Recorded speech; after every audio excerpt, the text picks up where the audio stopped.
जिन्वू जानता था अब जिन्वू आगे बढ़ने वाला था, लेकिन इतने में ही वहाँ पर बहुत सारे वुल्फ आ जाते हैं। हमें जानने को मिलता है अभी सभी जो वुल्फ डरकर वहाँ से भागा था वो अपनी पूरी टीम को लेकर आ चुका है, लेकिन जिन्वू इन्हें देखकर बिल्कुल भी नहीं डरा था, बल्कि वो लड़ने के लिए और ज्यादा एक्साइटेड हो गया था और उसके सामने अपनी तलवार आगे कर ली थी। हम देखते हैं कि वो सभी वुल्फ एक साथ आगे बढ़कर इस पर हमला करने लगते हैं, लेकिन जिन्वू एक के बाद एक उन्हें मारता जा रहा था। इस तरह से वो कई सारे वुल्फ को मार देता है।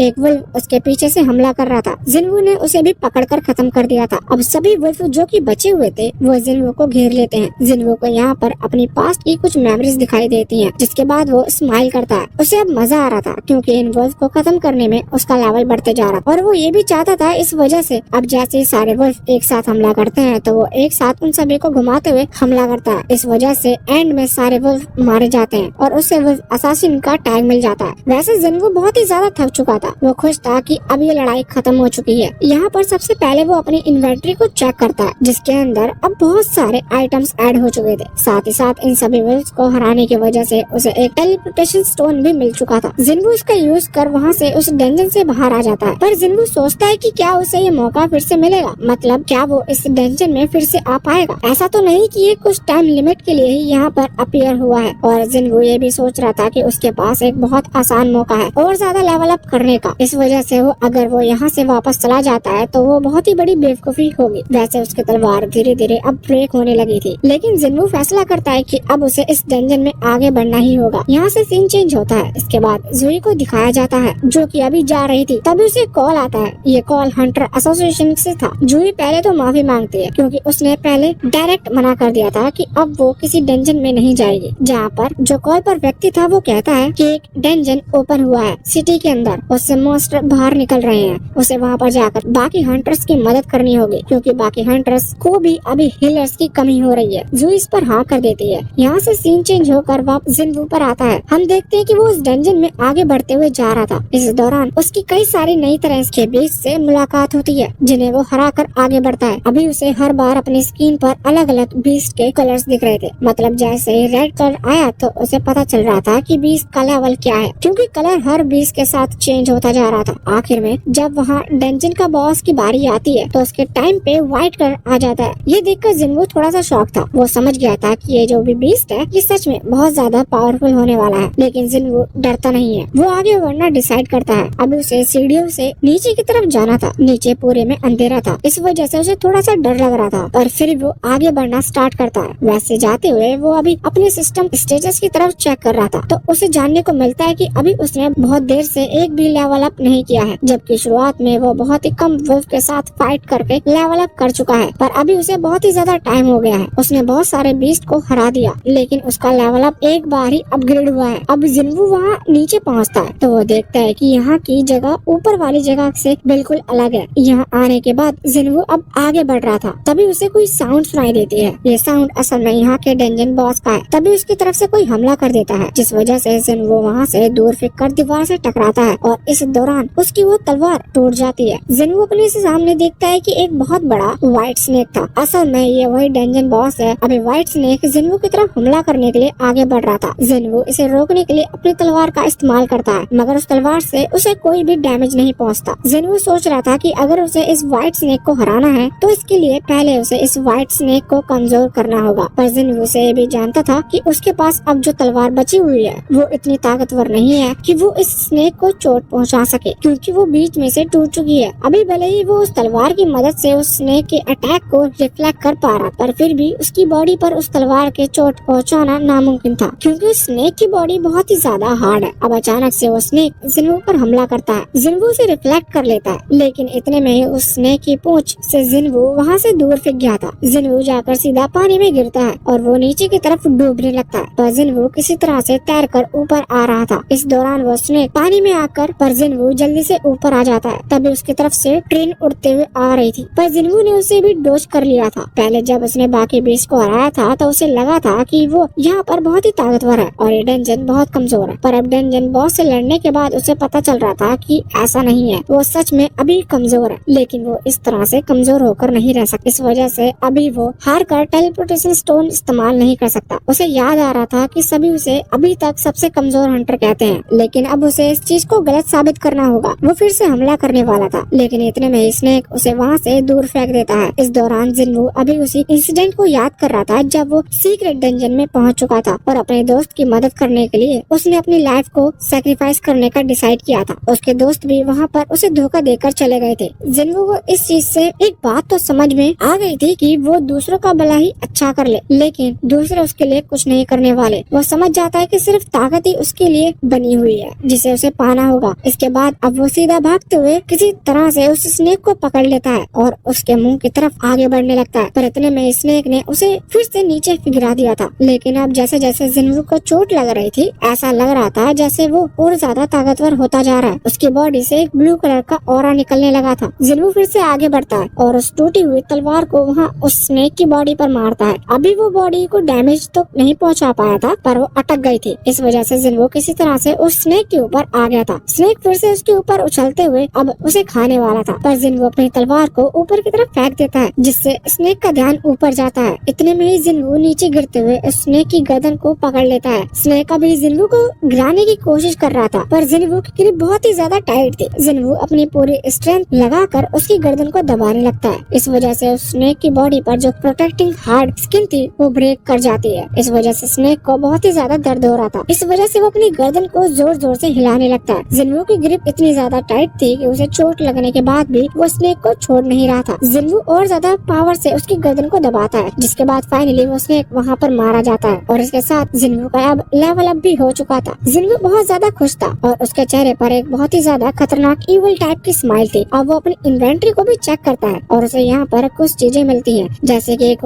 वेनमस डैगर यानी कि एक तलवार जैसा वेपन। साथ ही साथ उसे एक लिक्विड भी मिला था जिसकी कैटेगरी पॉइजन थी। जिन्वू समझ चुका था कि वो इस तरह से और ज्यादा स्ट्रॉन्ग बन सकता है। तभी स्क्रीन पर लिखा हुआ आता है कि उसने इस डंजन को क्लियर कर लिया है। इस वजह से अब डंजन रीसेट हो रहा है। अब डंजन गायब हो जाता है और जिन्वू ने जिस जगह पर उस डंजन को स्टार्ट किया था वो वहीं पर पहुंच जाता है। अब यहाँ पर आने के बाद उसे वापस कोई नहीं दिख रहा था, जबकि ऐसा नहीं होता। स्टेशन पर रात को भी लोग रहते हैं। अब जिन्वू जब बाहर आता है तो सोचता है कि आखिर टाइम को क्या हो रहा है। तभी वो देखता है कि सिटी में तबाही फैली हुई है और उसी समय एक सोल्जर वहाँ पर आता है और जिन्वू से कहता है कि क्या तुमने अनाउंसमेंट नहीं सुनी? तुम यहाँ पर क्या कर रहे हो? तुम्हें घर जाना चाहिए। लेकिन इतने में ही वो सोल्जर जिन्वू के हाथ में वो टूटी हुई तलवार देता है और समझ जाता है कि जिन्वू एक हंटर है। पहले तो वो जिन्वू से माफी मांगता है और उसके बाद कहता है कि आपको सिचुएशन स्पॉट पर चलना चाहिए। जिन्वू उसके साथ जाने लगता है। जिन्वू को कुछ पता तो नहीं था पर जिन्वू के आसपास मॉन्स्टर्स की बॉडी को देखकर और टूटी हुई कारों को देखकर उस सोल्जर से पूछता है कि क्या यहाँ पर हुआ है। वो सोल्जर्स कहने लगता है कि हंटर्स ने बाकी सारे मॉन्स्टर को हरा दिया लेकिन जो वैन मॉन्स्टर है सबसे ताकतवर वाला वो उसे नहीं हरा पा रहे। अब तभी जिन्वू को कुछ महसूस होता है। ये असल में उसे डंजन बॉस की पावर थी। जिन्वू से महसूस कर लेता है और समझ जाता है कि हाँ ये जो बीस्ट है ये ताकतवर तो है। वैसे अब वो लोग उस जगह पर पहुँचते हैं। वहाँ पर जाकर जिन्वू देखता है कि अभी बहुत सारे हंटर्स मिलकर उस एक मॉन्स्टर से फाइट कर रहे थे पर वो उसे हरा नहीं पा रहे थे क्योंकि इन लोगों का टीम वर्क बहुत ही ज्यादा खराब है। वैसे जिन्वू यहाँ पर ये भी नोटिस करता है कि वो जो हंटर वहाँ पर उस मॉन्स्टर से लड़ने के लिए आए हैं उनमें से कई का लेवल बहुत ही ज्यादा कम है। अब जिन्वू देखता है कि वहाँ 2 हीलर भी हैं जिसमें से